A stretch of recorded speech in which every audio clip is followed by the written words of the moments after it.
were given to him by the Northerners. One, that he should arrest all the coupists and eliminate them. That was number one. Now, Aguirre, in order to unify the federal civil service, not the regions, but the federal civil service, so that he can follow the military command of command, control, and communication in order to put the country in a stable way before probably talking about administration.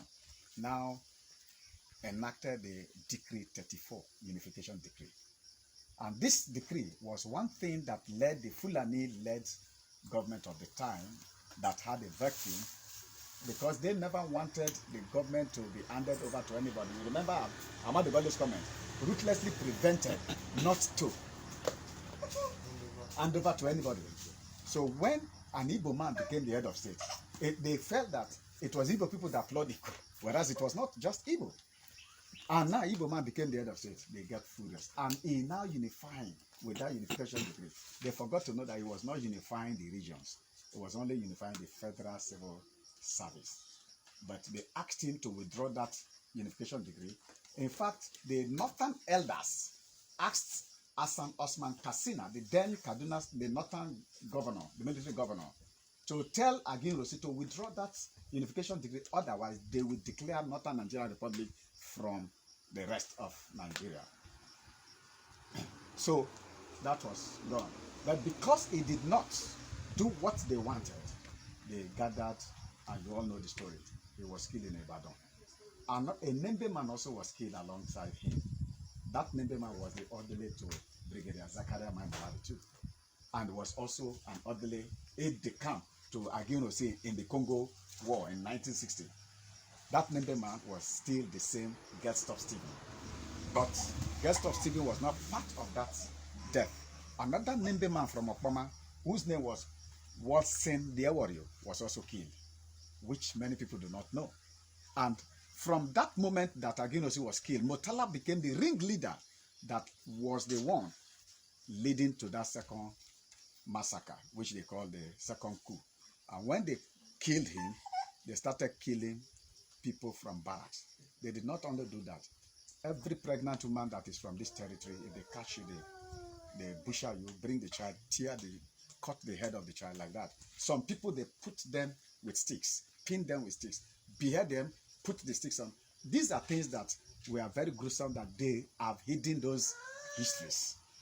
Now, at the time, Ojukwu was the head of state, was the governor of the Eastern region.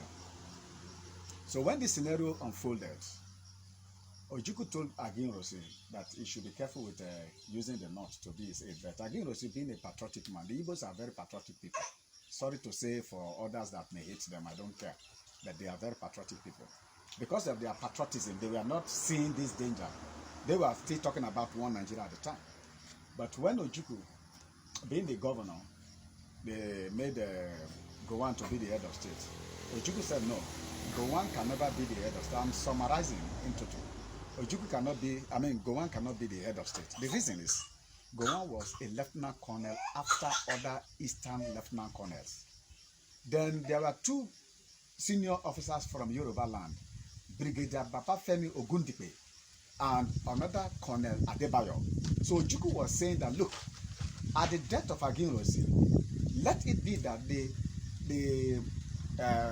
position follows the military ranking, that they should give to Babatope, the Yoruba man, to be the head of state, since he's the highest living person at the time. Otherwise, Adebayo, if Ogundipe will not take it, or else to the other lieutenant colonels that are before Gowon. But no, they will not, until even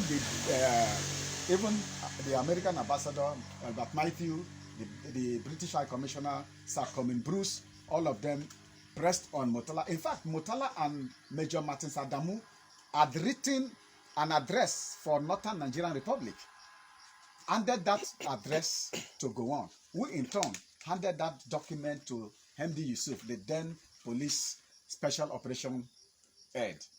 MD Yusuf is Mohammed Diko Yusuf. He was handed over to. And when he was given, he now handed that same document to his cousin, Justice Bello, at that time, who came to Lagos for corruption investigation in the Ministry of Communication who saw the danger too, because already the British people have told them that they amalgamated the South and the North in order to use the wealth of the South to encourage that of the North. And that if they should break up at that time, they will suffer. So the British High Commissioner even told Motala and his Martin Adamu, that if they leave that moment, they will suffer, so they should not. And that if Brigadier Oguntipe became the head of state, it will gather the world against the North. And so that is how they worked until they pacified their mind with Yakubu Gowon. Which is why when Ojukwu said no, it could not be because of his rank, they double promoted Yakubu Gowon into Major General. From Lieutenant Colonel, they bypassed Colonel, they bypassed Brigadier and made him Major General. That is why Gowon became Major General. Now, with this contest between the Eastern governor and that of the federal government led to the Ghanaian president of that time, the Ghanaian military head of state, Lieutenant General Joseph Ankara, to invite Ojukwu and his team and that of the federal government to Aburi. And when they went to Aburi, Ojukwu presented a very fantastic document which, if Gowon had kept, we would not have been talking what we are talking today.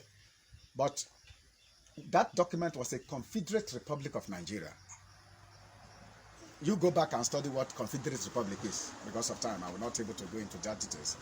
So when they returned back, Ojukwu told Gowon that if Gowon will come and implement that document, he can now work with him. Gowon even stood up and embraced him. They were all comrado there. When they returned back, Ojukwu, because of that, felt that he has gone to make peace, right? Yeah. So he now announced to the Eastern regional people, those who escaped from the North, that he has made peace so they can go back to their areas of where they survived. Unfortunately, for those who listened to him, when they went back to their areas in the North, a month later, they were massacred. Ojukwu died without guilt. Ojukwu died without guilt. Our father died without guilt.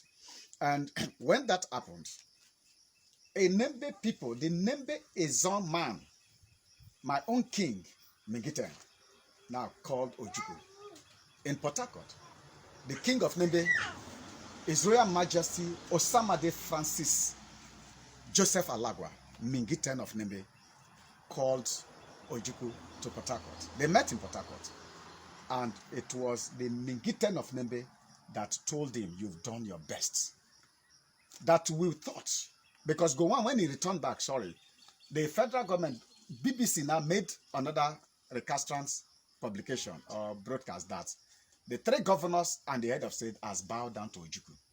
So when they made that statement, it now made the northern elders call for Gowon, asked him what document did he go to sign.